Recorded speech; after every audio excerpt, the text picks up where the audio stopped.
Hello friends, आज हम discuss करने वाले हैं जो सेकंड ग्रेड जीके का पेपर हुआ था आपका 1/5/2017। तो उसे डिस्कस करेंगे और इसमें देखेंगे किस टाइप के क्वेश्चन बने हैं। 100 क्वेश्चन आते हैं, 100 को ही देखेंगे किस टाइप के क्वेश्चन पूछे गए हैं। जैसा कि आपको स्क्रीन पे दिखाई दे रहा होगा, आपका पहला क्वेश्चन बना था जो ये कह रहा है कि निम्न में से कौन सी पहाड़ियाँ हैं जो मध्य अरावली श्रेणी में स्थित हैं। तो वो आपकी एक तो मेरवाड़ा की पहाड़ियाँ हैं वो स्थित है, यानी ऑप्शन नंबर एक करेक्ट आंसर हो जाएगा। यानी हमें बताना था कि कौन सी पहाड़ियाँ हैं जो मध्य अरावली की श्रेणी में स्थित है, तो ऑप्शन नंबर एक करेक्ट आंसर हो जाएगा। नेक्स्ट है राजस्थान में स्थित थार मरुस्थल में कौन सा बालू का स्तूप का प्रकार नहीं है। प्रकार बताना है इनमें से कौन सा नहीं, जैसे पैराबोलिक, तारा, बरखान या घोराउट। तो इसमें से जो नहीं है वो हो जाएगा आपका घोराउट। ठीक है, ये आपका एक प्रकार नहीं है किसका, बालू के स्तूप का, बाकी सभी प्रकार है। लूड़ी नदी है या लूनी नदी है कि प्रदूषण का प्रमुख स्रोत क्या है। तो इसका प्रमुख स्रोत होता है वो है रंगाई छपाई के उद्योग। ऑप्शन नंबर एक करेक्ट आंसर हो जाएगा।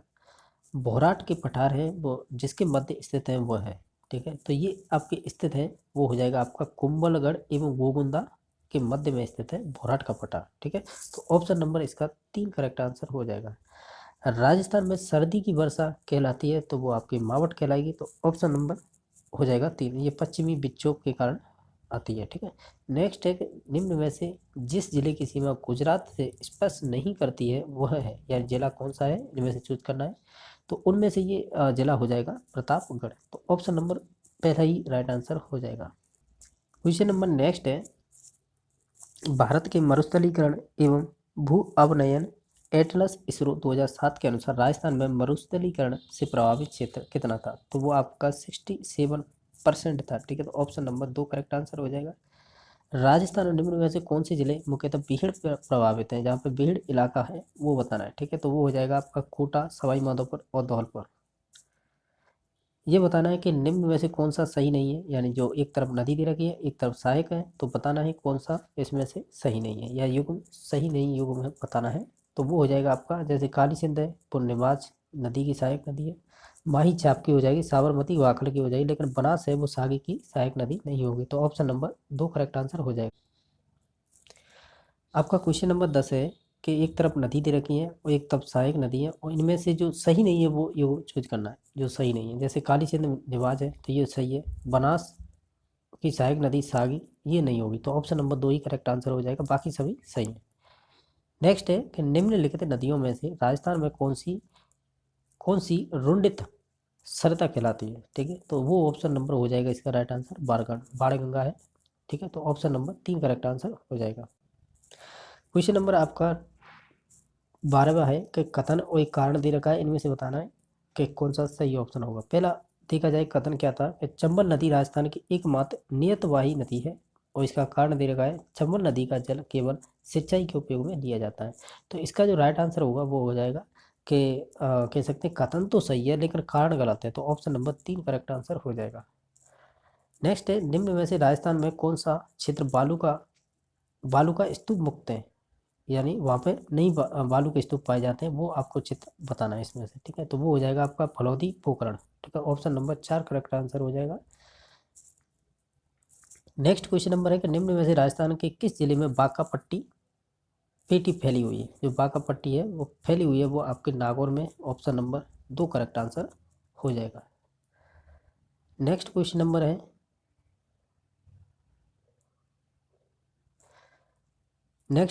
है कि आहड़ के विषय में निम्नलिखित कथनों में से कौन सा कथन असत्य है, यानी इनकरेक्ट है वो चूज करना है।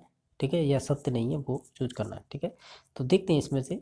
आप जाइए ऑप्शन नंबर दो में कि आवासीय भवनों की नींव ईंटों की होती थी, ये गलत है, बाकी सभी ऑप्शन सही है, यानी ए एक नंबर, तीन नंबर और चार नंबर ये सही है, लेकिन गलत है वो दो नंबर ऑप्शन हो जाएगा। नेक्स्ट एक बैराठ, यानी जो विराटनगर जयपुर में है, प्रथम उत्खननकर्ता किसके नेतृत्व में किया गया था। जो प्रथम बार किया गया था दयाराम साहनी के द्वारा किया गया था। ठीक है, नेक्स्ट है निम्नलिखित में से किस विदेशी यात्रा ने गुर्जर प्रतिहार राजवंश की सैन्य शक्ति एवं समृद्धि का उल्लेख किया है। तो वो आपके हैं सुलेमान। ठीक है, तो ऑप्शन नंबर दो करेक्ट आंसर हो जाएगा। आपका नेक्स्ट क्वेश्चन नंबर 18 है या 18 नंबर है, अरुण राज्य के बारे में निम्न कथनों पर विचार कीजिए। और लास्ट में ये भी दे रखा है कि अरुण राज्य के बारे में उपयुक्त में से कौन से कथन सत्य हैं वो चूज करने हैं। तो देखो ऑप्शन नंबर यानी कह सकते हैं कथन नंबर एक सही है, कथन नंबर 3 सही है और कथन नंबर 4 सही है, और जो गलत है वो 2 नंबर ऑप्शन हो जाएगा। लेकिन गलत ना पूछ के उसने पूछा है सही कथन कौन कौन से हैं, तो वो आपके 1, 3, 4 हो जाएंगे। नेक्स्ट है कि रणथंभौर के विजय के उपरांत अलाउद्दीन खिलजी ने इस दुर्ग को किसके अधिकार में सौंपा था? तो इसको सौंपा था उलुग खान के। Option number A correct answer हो जाएगा। निम्नलिखित में से किस रचना में अमीर खुसरो ने चित्तौड़गढ़ या चित्तौड़ पर अलाउद्दीन खिलजी के आक्रमण का वर्णन किया है? तो वो है आपके ख्वाजा इन उल फतूह। ठीक है, तो option number A correct answer हो जाएगा। नेक्स्ट है कि किस राजपूत सरदार ने खानवा के युद्ध में राणा संगा के घायल हो जाने के बाद उनका राज चिन्ह धारण करके युद्ध जारी रखा था? तो वो थे आपके झाला अज्जा। ठीक है, ऑप्शन नंबर 2 करेक्ट आंसर हो जाएगा। क्वेश्चन नंबर नेक्स्ट है, ये कह रहा है कि निम्नलिखित में से कौन से राजपूत सरदार हल्दी घाटी के युद्ध में राणा प्रताप के पक्ष में लड़े थे? तो इनमें से चूज करना है कौन कौन से लड़े थे। तो देखो इनमें कूट भी आगे चल के हमें ये बताना है इनमें से कौन से कूट हो जाएंगे। ठीक है, तो देखते हैं। पहला देखते हैं राम सिंह तंवर। तो ये राम शाह कहलाते हैं, ये इन्होंने भी युद्ध किया था पश्चिम में रह के। ठीक है, उनके। दूसरा है आपका जो बीदा झाला है, इन्होंने भी युद्ध में भाग लिया था, यानी पश्चिम में लड़े थे इनके। और आपका रावत कृष्णदास चुंडावत ये भी थे। ठीक है, तो A B C यानी 1, 2, 3, तो ऑप्शन नंबर 4 करेक्ट आंसर हो जाएगा। जो अशोक परमार है वो नहीं थे। ठीक है, तो ऑप्शन नंबर हो जाएगा 4 करेक्ट आंसर। ठीक है, नेक्स्ट है कि निम्नलिखित में से किस राजपूत शासक ने विजय कट कातू की उपाधि धारण की थी? यानी जो विजय कट कातू की उपाधि धारण की थी, जैसे महाराजा जसवंत सिंह। ठीक है, नेक्स्ट है महाराणा कुंभा, नेक्स्ट है महाराणा संगा, नेक्स्ट है महाराणा राज सिंह। तो ऑप्शन नंबर इसका 4 करेक्ट आंसर हो जाएगा। यानी महाराणा राज सिंह ने कट यानी विजय कट कातू की उपाधि धारण की थी। पंडित नैनूराम शर्मा ने किस प्रजामंडल से संबंधित है? तो ये आपके हो जाएंगे कोटा प्रजामंडल से। ठीक है, तो ऑप्शन नंबर 4 करेक्ट आंसर हो जाएगा। संभ सभा की स्थापना किसके द्वारा की गई थी? तो ये आपके गोविंद गिरी द्वारा की गई थी। तो ऑप्शन नंबर 4 करेक्ट आंसर हो जाएगा। नेक्स्ट है कि निम्नलिखित में से कौन सा समाचार पत्र 1920 में विजय सिंह फतेह ने वर्धा से प्रकाशित किया था? तो उस कह सकते हैं समाचार पत्र का नाम बताना है, तो वो राजस्थान केसरी था। तो ऑप्शन नंबर 3 करेक्ट आंसर हो जाएगा। निम्नलिखित में से डूंगरपुर राज्य प्रजामंडल के प्रथम अध्यक्ष कौन थे? तो डूंगरपुर जो आपका राज्य प्रजामंडल के प्रथम अध्यक्ष थे वो थे आपके भोगीलाल पांड्या। तो ऑप्शन नंबर 3 करेक्ट आंसर हो जाएगा। नेक्स्ट है कि शंकर राव देव समिति का गठन धौलपुर एवं भरतपुर राज्यों की जनता की इस बात के लिए राय जानने के लिए किया गया था कि वे राजस्थान अथवा उत्तर प्रदेश में किस में मिलना चाहते हैं। इस समिति में अध्यक्ष सहित कितने सदस्य थे? तो ये थे आपके 3। तो ऑप्शन नंबर 2 करेक्ट आंसर हो जाएगा। लोक देवता है और मुख्य स्थल है, तो इनमें से सुमेलित नहीं है वो बताना है। तो देखते हैं। गोगा जी गोगामेड़ी सही है। ठीक है, और आपका नेक्स्ट है मल्लीनाथ पिचिया का, ये गलत हो जाएगा। बाबूजी कोलू सही है। तेजाजी पर्वतसर सही है। तो ऑप्शन नंबर इसका 2 करेक्ट आंसर हो जाएगा, जो सही मिला नहीं है। संत मावजी का संबंध है, यानी संत मावजी है उनका डूंगरपुर से संबंध है। निम्न में से कौन बिश्नोई संप्रदाय का संस्थापक था? तो बिश्नोई का पूछा है, तो वो थे आपके Jamboji. Option number 3 correct answer हो जाएगा। किराड़ू का रामेश्वर मंदिर और आवेनेरी का हर्ष माता मंदिर निम्नलिखित में से कौन सी स्थापत्य शैली से बने हुए हैं? तो ये बने हुए आपके गुर्जर प्रत्यार कह सकते हैं गुर्जर प्रत्यार स्थापत्य शैली से संबंधित रखते हैं। ठीक है, तो ऑप्शन नंबर 2 करेक्ट आंसर हो जाएगा। क्वेश्चन नंबर नेक्स्ट है कि निम्नलिखित में से किस दुर्ग को यूनेस्को ने जो विरासत दुर्ग घोषित नहीं किया है? तो देखो जैसलमेर को किया था, आमेर को किया था, गागरोन, लेकिन मांडलगढ़ को नहीं किया। तो ऑप्शन नंबर 3 करेक्ट आंसर हो जाएगा। गोपाल उदय हुक्मा जीवन चित्रकला की किस शैली से संबंधित है? तो इनकी जो चित्र शैली से संबंधित हो जाएंगे, आमेर जयपुर शैली से संबंधित है।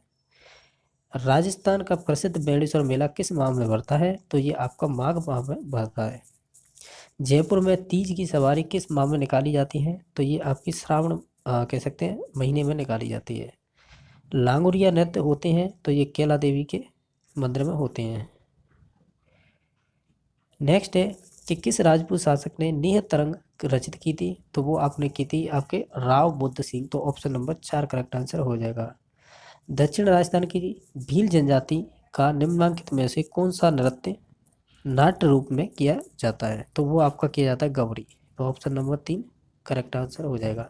राजस्थान मानव अधिकार जो राजस्थान मानव अधिकार आयोग अस्तित्व में आया था, तो ये आया था 18 जनवरी 1999। नेक्स्ट है कि राजस्थान मानव अधिकार आयोग के अध्यक्ष एवं सदस्यों की नियुक्ति राज्यपाल एक समिति की अनुशंसा पर करते हैं, जिसका अध्यक्ष होता है। तो जिसका अध्यक्ष कौन होगा? वो होगा मुख्यमंत्री। ऑप्शन नंबर 2 करेक्ट आंसर हो जाएगा। ये राजस्थान के राज्यपाल के संबंध में निम्नलिखित कथनों पर विचार कीजिए, ठीक है। और बाकी आपको नीचे दिए गए यानी कूट में से जो सही है, यानी ABCD में से कौन कौन सही है, तो वो नीचे आपको आंसर देना है, ठीक है। तो इसका राइट आंसर हो जाएगा केवल C नंबर ऑप्शन है, और बाकी सभी कोई सही नहीं है, ठीक है। तो ऑप्शन नंबर 3 करेक्ट आंसर हो जाएगा। राजस्थान सचिवालय पुनर्गठन समिति 1969 के अध्यक्ष कौन थे? तो वो थे आपके मोहन मुखर्जी। तो मुखर्जी थे। ऑप्शन नंबर 3 करेक्ट आंसर हो जाएगा। आपको सूची फर्स्ट सेकंड से मिलान करनी। एक तरफ तो सचिवालय में रैंक दे रखी है और दूसरी तरफ उसका रोल दे रखा है, यानी भूमिका या कार्य। तो नीचे दिए गए कूटों के आधार पर बताना है इनमें से कौन कौन मैच खरा है, ठीक है। तो हम अगर बात करें तो देखते हैं, देखो शासन सचिव है, ये छोटा कर लेते हैं, इससे छोटा हो ही नहीं रहा है, चलो कोई बात नहीं। जो शासन सचिव है वो आपका संबंधित हो जाएगा नीति निर्माण से, ठीक है। और बाकी परियोजना अधिकार है वो आपके कार्यान्वयन क्रियान्वयन से संबंधित हो जाएगा। और अनुभाग अधिकारी है वो आपका संबंध हो जाएगा संपूर्ण पर्यवेक्षण से। और हम कह सकते हैं सहायक हो जाएगा ये आपके नैतिक लिपिकीय कार्य से। तो हम ऑप्शन नंबर 2 पे जाएंगे, तो ऑप्शन नंबर 2 करेक्ट आंसर हो जाएगा। नेक्स्ट क्वेश्चन नंबर 1 नवंबर 1956 से पहले राजस्थान राज्य के प्रमुख माने जाते थे, वो क्या माने जाते थे प्रमुख? तो वो माने जाते थे राज्य प्रमुख। ऑप्शन नंबर कह सकते हैं 3 करेक्ट आंसर हो जाएगा। नेक्स्ट क्वेश्चन नंबर है राज्य के मुख्य सचिव को अवशिष्ट या वसीयतदार कहा जाता है। तो इसका अर्थ होता है हम ये कह सकते हैं कि वे सभी कार्य करता है जो विशिष्ट रूप से किसी सचिव को आवंटित नहीं किए जाते। तो हमें यही बताना था जिसका अर्थ होता है, तो ऑप्शन नंबर 1 करेक्ट आंसर हो जाएगा। नेक्स्ट है कि आपको दे रखे हैं ये कूट, एक तरफ तो मुख्यमंत्री और उनके कार्यकाल। तो इनमें से हमें क्या बताना है? सही कूट चयन करने हैं। तो नीचे दिए गए कूटों के आधार पर आपको बताना है इनमें से कौन कौन से मैच खा रहे हैं। जैसे जगन्नाथ पहाड़ियाँ हैं, तो इनका कार्यकाल क्या रहा था? तो देखते हैं, इनका कार्यकाल रहा था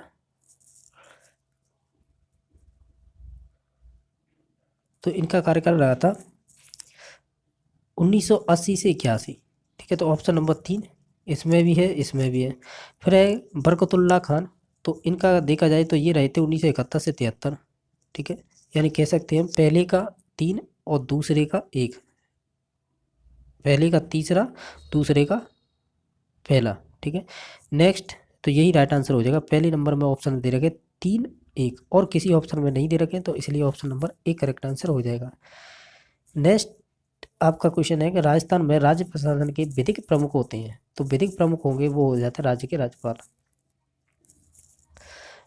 ये दे रखे राज्य का मुख्य सचिव का कार्य क्या क्या होता है। तो नीचे दिए कूट का सही उत्तर दीजिए। तो इसका होता है, ये सभी हो जाएंगे कैबिनेट के सचिव, सॉरी सभी तो नहीं होंगे, कैबिनेट के कह सकते हैं सचिव के रूप में, मुख्यमंत्री के सलाहकार के रूप में, सचिवों के मुखिया के रूप में और सिविल सेवा के प्रधान के रूप में। लेकिन जो राज्य के प्रधान के रूप में ये नहीं होगा, ये तो राज्यपाल होता है। तो इसलिए इसका राइट आंसर 1 नंबर ऑप्शन हो जाएगा।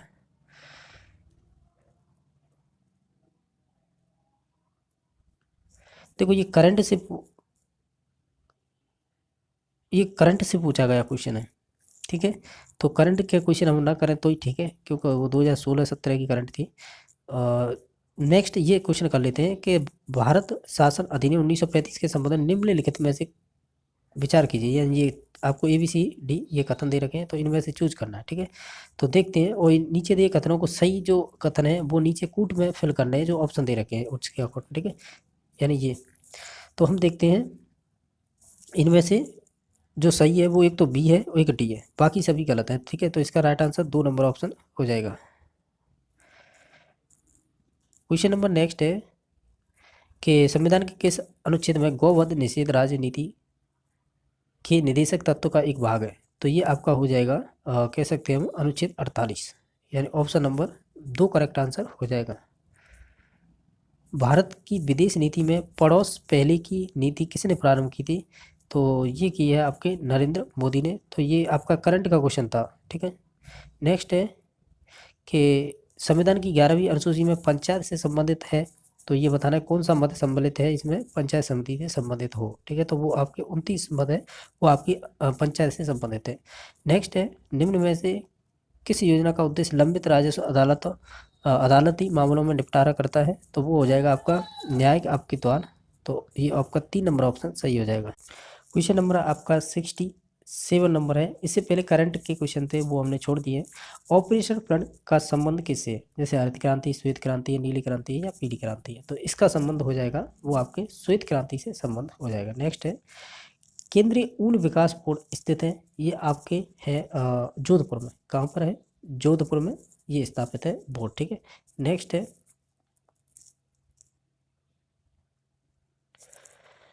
ये भी जैसे प्रधानमंत्री फसल बीमा योजना के अंतर्गत वार्षिक वाणिज्यिक या उद्यान की फसलों का प्रीमियम दर क्या है? तो ये आपका हो जाएगा 5%, ठीक है। नेक्स्ट है, देखो अब ये आपके पर्टिकुलर एजुकेशन साइकोलॉजी से संबंधित क्वेश्चन है, तो हम फास्टली देख लेते हैं इनको, क्योंकि ये क्वेश्चन मैंने और वीडियो में भी कराए हुए हैं, अगर वहाँ से देखें डायरेक्ट तो ठीक रहेगा, ठीक है।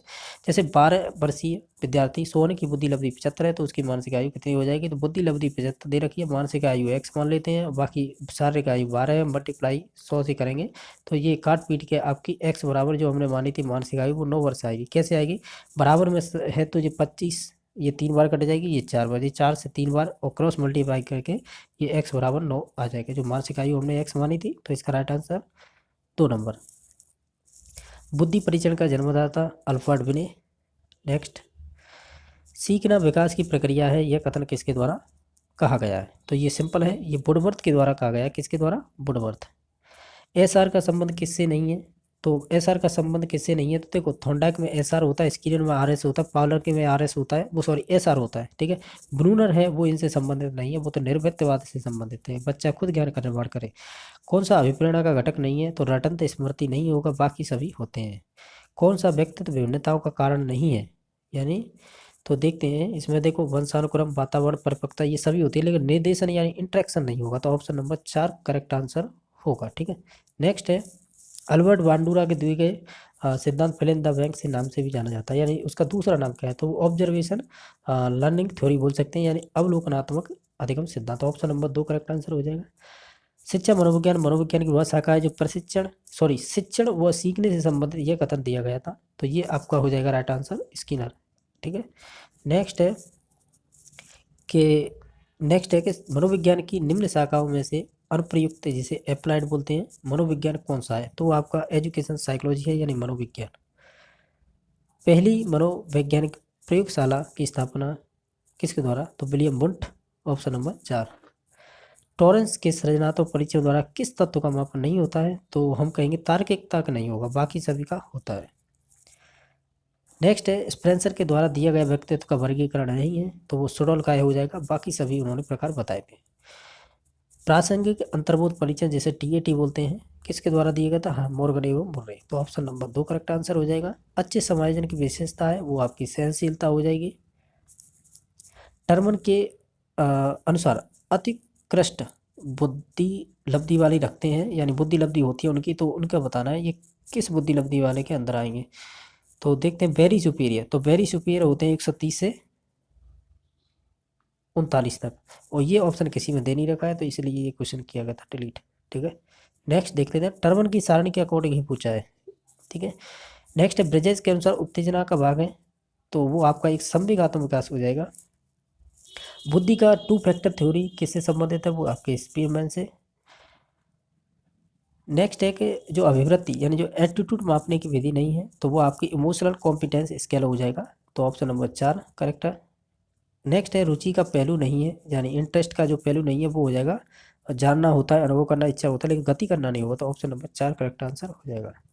व्यक्तित्व समायोजन की जो प्रत्यक्ष विधि है वो होगी बाधा निराकरण, ठीक है। नेक्स्ट है, ये बताना है, अब ये फिर जीके के क्वेश्चन आ गए हैं। अब ये ऑस्ट्रेलिया का सर्वोच्च पर्वतीय शिखर कौन सा है, यानी वर्ल्ड ज्योग्राफी से संबंधित क्वेश्चन है, तो इसका राइट आंसर हो जाएगा कोसी उसको, तो ऑप्शन नंबर 2 करेक्ट आंसर हो जाएगा।